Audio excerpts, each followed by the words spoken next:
अमरावती शहरातील अनधिकृत होर्डिंगचा मुद्दा ताजा असतानाच आता अमरावती शहरामध्ये शेकडो अनधिकृत मोबाईल टावर असल्याचा धक्कादायक प्रकार समोर आलेला आहे।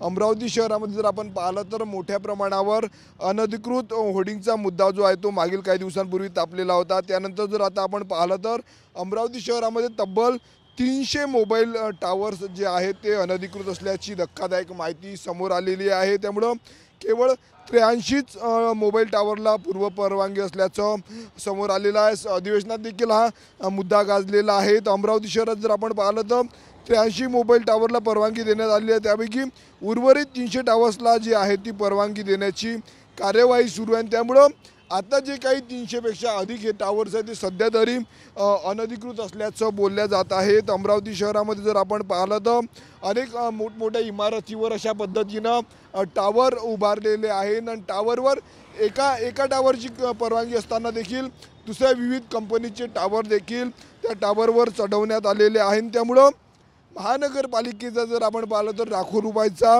महसूल कर जो आहे तो डुबत आहे। कोट्यावधी रुपयाचं नुकसान जे आहे ते महानगरपालिकेच्या कराचं होतं। या प्रसंगी जर आपण पाहिलं तर राज्य सरकारने संपूर्ण चौकशी करून जे आहे ते अनधिकृत टावर काढण्यासंदर्भात मोबाईलचे टावर काढण्यासंदर्भात महानगरपालिकेला देखील सूचना दिलेल्या आहेत।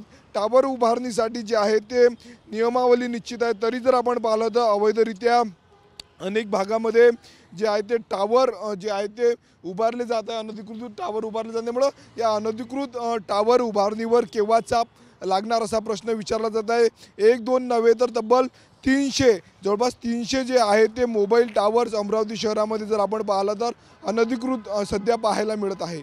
कॅमेरामन अनिकेत दहातोंडेसह मी स्वप्नील उमप, TV9 मराठी, अमरावती।